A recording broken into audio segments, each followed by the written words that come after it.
Connecting to Sky recording. Hello, John.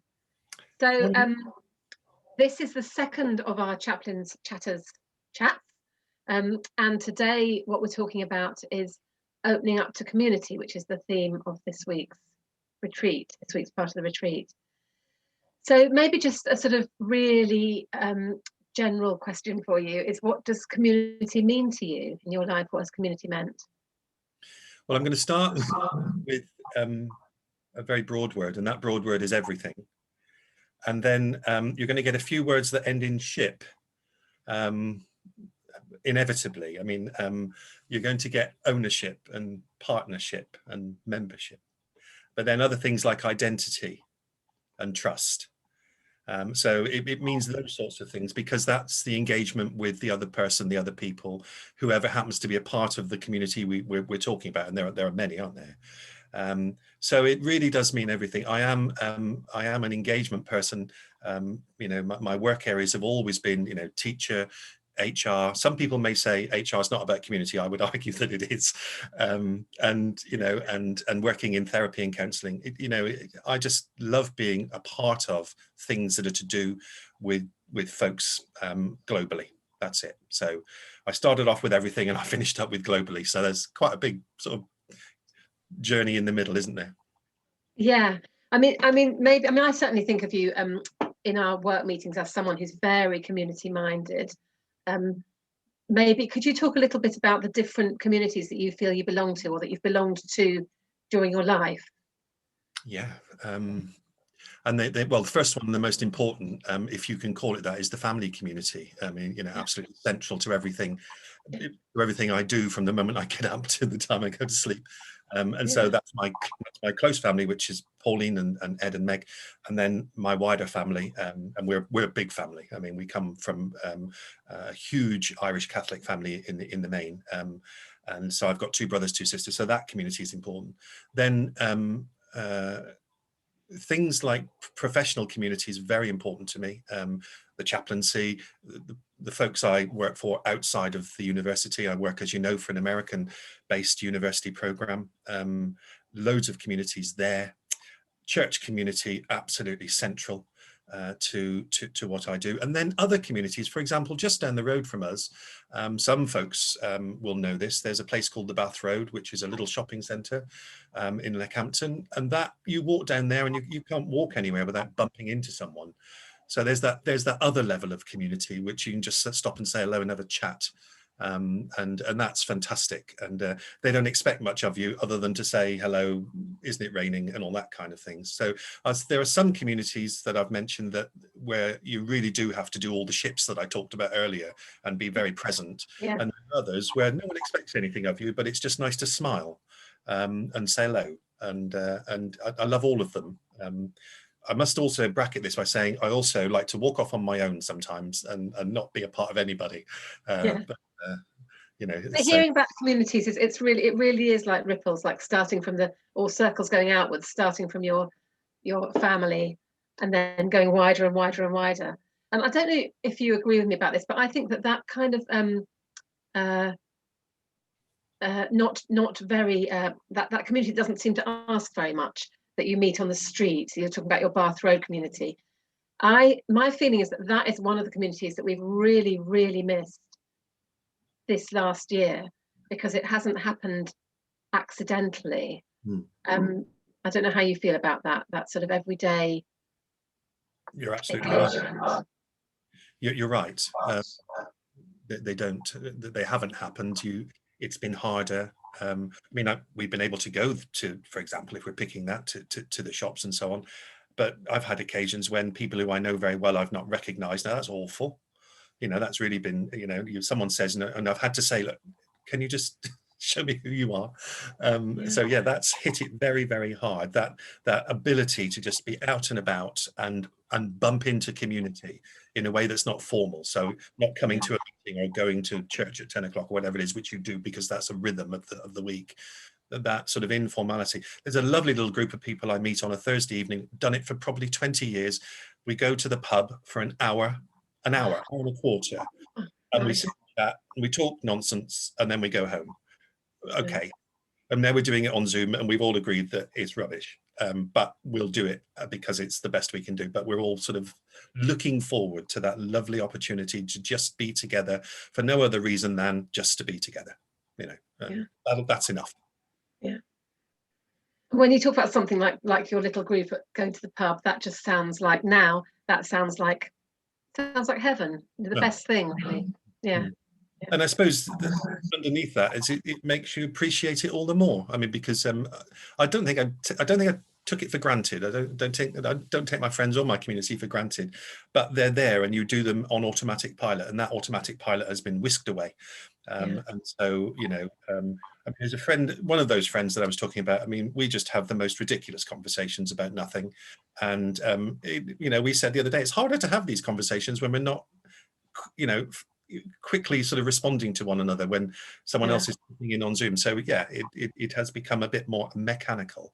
And whilst it's been a lifesaver, it's not a replacement. Yeah. I agree, and I think that lots of other people would agree as well. Yeah. So I'm just looking at what else we might like to talk about. Have you had this might be a no answer because you're such a community person, but I was wondering if you had any, and I was thinking about people that have been, we know there's been a lot of loneliness and a lot of isolation during this time. If you yourself have ever had a feeling of being out of community or in need of community, and maybe with such a big family, maybe that hasn't happened for you, or maybe you've witnessed that in other people. I've seen it in other people, and I'm going to answer for me first, otherwise I'll duck the question. Yes, certainly. And that's, I remember when I had to leave, because I've been involved with the University of Gloucestershire, as you know, for many, many years. But there was a time when I had to leave because I was so poorly. I had a very bad neck injury. And the day that I left, I really felt empty, completely empty, you know, to the point of grief. Where I just felt, oh my goodness me, and I had no choice. I had to step away to go through the operation I had to have and all that stuff. And I remember when I got better and I went to see my old head of school, and I said to her, "I'll work for you for nothing. You know, that's how much I want to come back." And bless her, she didn't let me do that. She actually gave me some part-time work, and I've been able to be a part of the university again. But that was an enormous loss. And I think when people do miss a community that they feel very much part of and proud of, it can be an enormous hit to them. And you know, it's like any other loss, very powerful in your mind. So that, yes, is the answer to that. But also working, we've been opening the church every Wednesday, and noticing people, I've been a steward, and noticing people coming through the door, some just really, you know, so thankful that even though they're coming into an empty church, we can only have 6 people and we have to wipe the seats down after they've gone and all that stuff. But so grateful, and others coming in for the first time and joining and saying, you know, oh, I've never been in here before. Can I come in? You know, is it open? And you think, so yes, you do see others that are very much missing their communities. And you talk to, I mean, my colleagues, I mean, we all want to go back and work in London. We've got a lovely campus in London. We can't at the moment, but we're looking forward to it because we think it's around the corner, and I daren't hope. I'm going to be a mess when I go through that door. I know, an emotional heap when I see my colleagues for the first time again. It's really lovely to hear you, but someone talk about especially about colleagueship and about workplace and being part of. I mean, being part of a university is being part of a big institution, and that being meaningful, because we often think of those institutions in the abstract as being maybe corporate or cold or distant, but to actually hear the experience talked about as one of great belonging.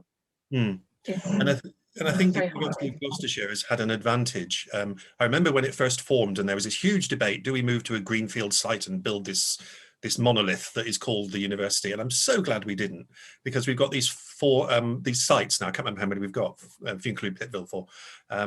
And that breaks it down, doesn't it, into little bits, and then inside that it's broken down again. And so it does have that sense of a small college feel, even though there's thousands of people there. But whenever you walk on Oxtals or Park, or there's only a third of the people there, and a third is quite small because we're a small community, we're a small university. So the university has had, I think that was a lucky decision that we didn't sort of go off to the other side of Cheltenham Racecourse and build something. big. We've kept that Yeah. identity. That's so interesting. I've never thought of it in such a positive way. Silly me, I've always thought, oh, this is awkward having these different campuses and these two different cities, and how do we reach each other? But of course, when you spell it out, that's where the community and the smaller feeling comes from. It's from having these from having it broken down into these units, of course. It does, and it also meant we Yeah, kept an identity with Gloucester, which was yeah, important. There was a yeah, time when that yeah. wasn't going to, and Cheltenham, and the two towns and cities that we're identified with. So, and of course we did have the other campus, which we had Rose Hill and we had Shaftesbury Hall. We had lots of other campuses, but they've been sold off over the time. And even at Pittville, the student village, I wander around a lot at the Pittville, and it is a great community, and you can hear students talking about the sense of on their floor there's a community, and Yeah. that's absolutely fantastic. I know they're transient because they get on the bus and they go off to wherever they're being taught, and then they come back, but there's nonetheless communities there which work as well. So, and I think that comes back to it, doesn't it? You have to work at community, don't you? You have to really. Yes, and we know that one of your ways of working at it as the campus chaplain is of being the waving through the window chaplain. Yeah. Can you tell us a little bit about that for people that don't know? Well, it's just been lovely because at the moment when I'm there, there's not a lot of footfall in and around, so I just have wandered around those parts that you can. There's some parts that are quite rightly secure, but you can wander around a lot of the outside, and just some students who've been in the window, and I've got my little badge on because it doesn't mean I'm sort of not there for, I shouldn't be there for any reason, but and just waving and smiling, and it's free, and remember, whenever we're out of COVID, a wave and a smile is absolutely, you're allowed to do it, and getting a wave back. And then as I think I said to you in a chaplaincy meeting, I then bumped into one of the students that I'd waved to, and she recognized me. I didn't recognize her simply because I'm outside and she's through a reflective glass, and we had a quick chat and it was lovely. So you do what you can, and sometimes even those little things inside a community are vastly important, and they're easy to do. You don't have to do enormous things. You can do the tiniest thing, and you can make a difference in that community if you just do something so small. Really lovely. Yeah, thank you. Let's talk a little bit more about the last year, and about maybe how if there's any relationship between your faith and your sense of community in the last year, maybe about church a little bit more, how that has been or how that has changed in any way. Yes, I'll start with a little story, because for me, church is where you find it, not where it is, and I hope that makes sense.